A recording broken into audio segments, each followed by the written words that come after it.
2 years ago, when I was 17, I applied to Oxford for English Literature and Language, and I was rejected post-interview. And it absolutely broke me.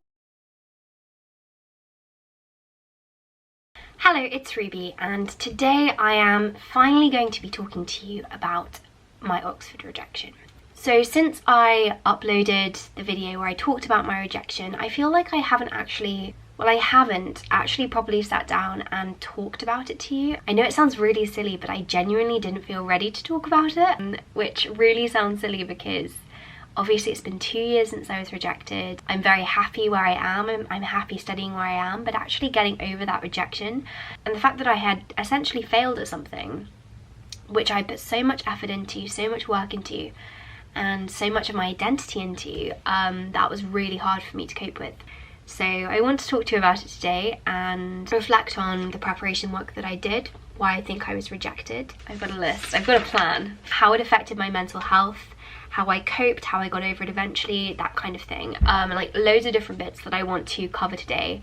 And I also did ask for some questions over on Instagram. Depending on how long this video is, I might separate this into 2 videos because I don't want to do a 40-minute video. I really hope that this video is somehow helpful. There are times when all of us face rejection from something that we really were invested in, and my Oxford application was something I was incredibly invested in. It's something that I cared a lot about, and so getting rejected was really difficult, but I hope that me talking about this is actually helpful in some way to some of you. So I decided back when I was 12 that I was going to go to Oxford. That was my plan. This is the diary that I started when I was 12 years old. Hi, my name is Ruby. I'm 12 years old. I really want to go to Oxford when I finish school as they offer the best English course available. In the introduction to this diary, when you start a new diary and you introduce yourself, and the thing that I introduced was that I wanted to go to Oxford.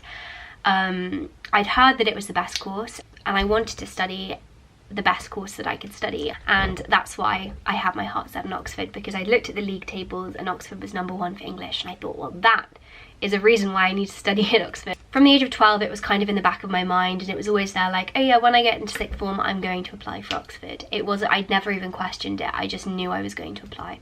So then we get to year 11, and year 11 was when I started thinking about my Oxford application. So I did book reviews, I signed up to the Times Literary Supplement, I'd go to plays whenever I could, and all of this for me was about improving the way that I thought. So I wanted to be able to look at a text, any text, and be able to just see stuff, and I loved that. And I still do. I love picking up a book, reading something and being able to see a little bit more than just what's said. I think that's the beauty of English. It's like this cryptic code as you move deeper below the surface, which sounds very cheesy, but I really do enjoy that. My preparation started getting really serious mid-year 12, and that was the peak time when I was travelling up to go to plays after school, watching lectures.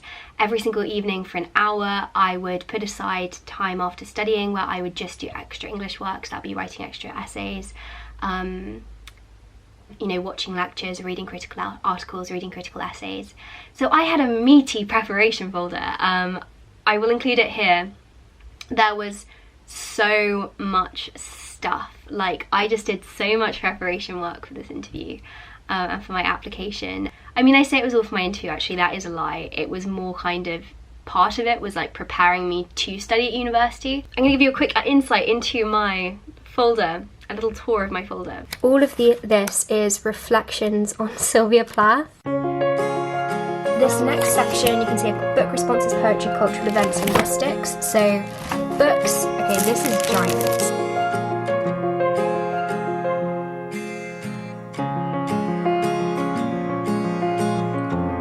And that's my vampire stuff. This is the bit that I showed in the vlog. Yep, so that was the preparation that I did. And I look back at it and genuinely I find it really upsetting because I really enjoyed doing it. That's the one thing just to point out. I loved doing all of this preparation work. I found it incredibly interesting and I don't regret doing it. But equally, there is a part of me that looks at that and thinks, this is actually really upsetting because I can see how much I wanted it and how much work I did for it and how much time I dedicated to this application, and then obviously I didn't get in. I think the issue is, so one of the questions when I asked on Instagram, someone asked me, do you think I could have done this extra? If only I'd done this, I would have got in. If only I did this. And sometimes I do think that. Sometimes I'm like, if only I'd read these articles beforehand. If only I'd managed to finish this book beforehand. If only I'd done a tiny bit more extra reading about this. After my interview, I did think that, because I thought, oh, I could have said something about this. So for example, we had a conversation about why I was studying chemistry alongside English and how it fed into English, and it was only a week later that I read this article in the New Yorker about the link between English and maths, and I think is it Eliot or Tennyson? I can't remember, but I remember reading that and thinking, oh my goodness, why didn't I read this before? Why didn't I pick up my copy of the New Yorker, because I used to have a subscription to the New Yorker, and that article had been out like the week before my interview, and I thought, why didn't I read that article before my interview? And I really beat myself up about that. In all honesty, I look at the work that I did and I genuinely think it would have been hard for me to have done more, because I spent a lot of time, and I did a lot of work in preparation for that interview. And that makes it a lot harder to admit to myself that I didn't get in, and that makes it a lot harder to come to terms with the fact that I was rejected, because I do think it's like when you do badly in a test that you haven't revised for. It really is easier for you to say that and to say, I failed this test, if you didn't do any work for it. It's a lot harder for you to say I failed this test when you worked really, really hard for it. And that's how I feel about my Oxford rejection, because I don't think it was that I didn't do enough work. I've had to come to terms with the fact that I just wasn't right for Oxford, and that's a lot harder because it's like your best isn't enough, which is a lot harder to come to terms with. And genuinely, that is why I think I transferred to philosophy and theology last minute, that I had applied for the wrong course, because I've been told by teachers that I should apply for philosophy and that I needed to study philosophy at university. So when I got rejected for English, I was like, oh, that means that I should have applied for philosophy. And I really do think I used that mindset as a coping strategy to deal with the fact that I had been rejected for English. But in retrospect, I look back and I think, no, I did apply for the right subject. English was the right subject, but I wasn't the right fit for Oxford. It's really hard to find the right terminology to describe rejection like this, because it's damaging for me to say I wasn't good enough for Oxford.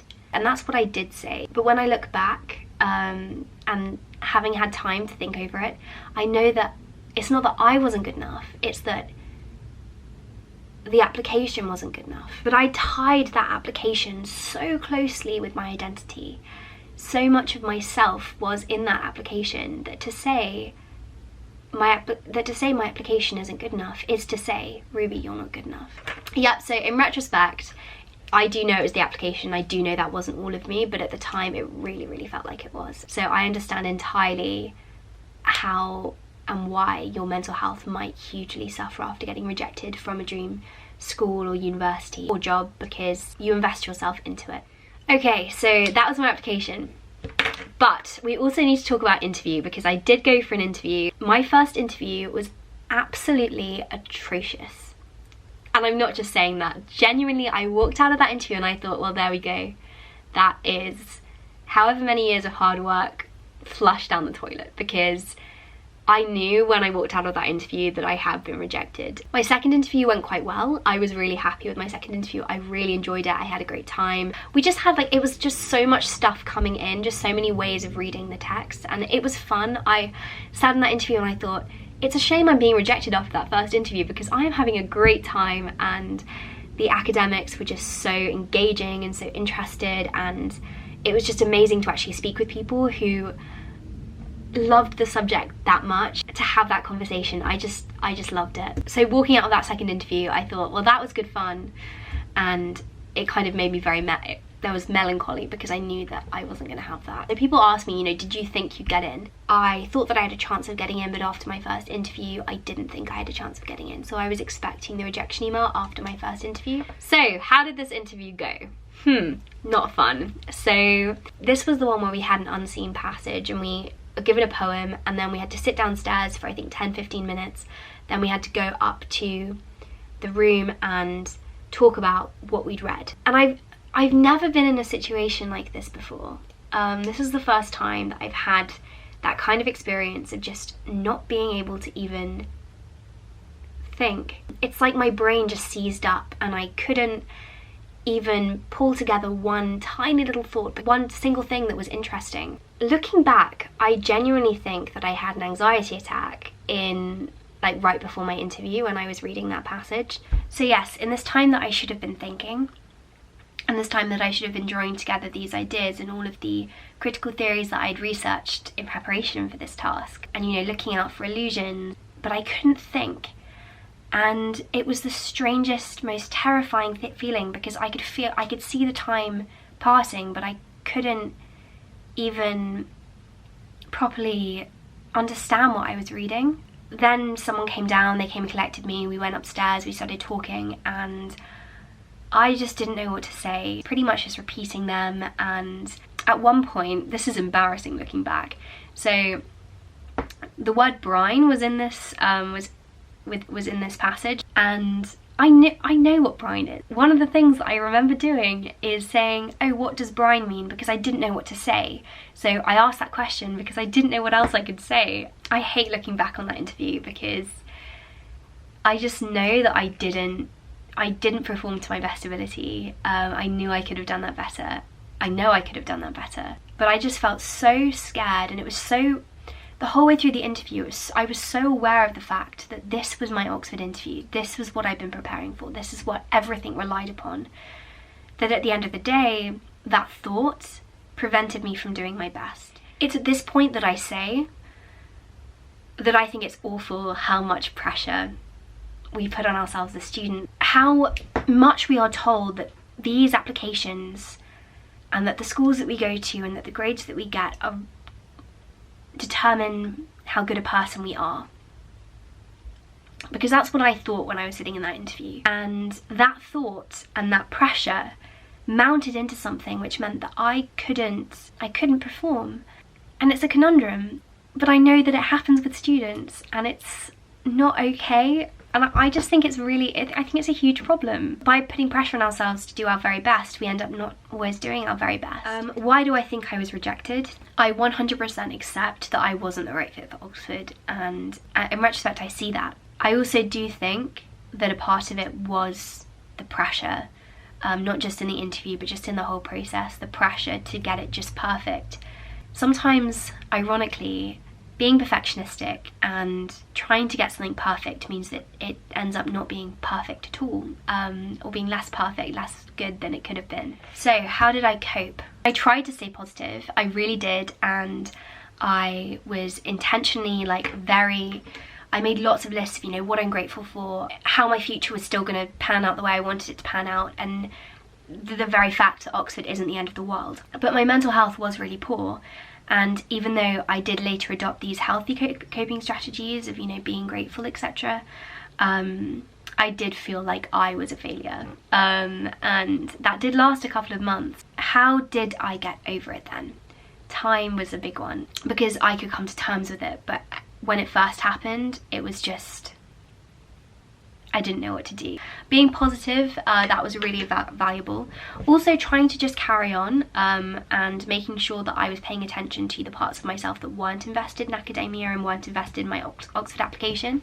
So actually one thing which I remember being really, really useful for me, and I don't mean to talk about this as a way to go like, oh, I was so kind, I did this, but I think it's a good example because I really value kindness. I received the email in class, but I didn't open it until the end of class. Everyone left me in the classroom so that I could open it by myself.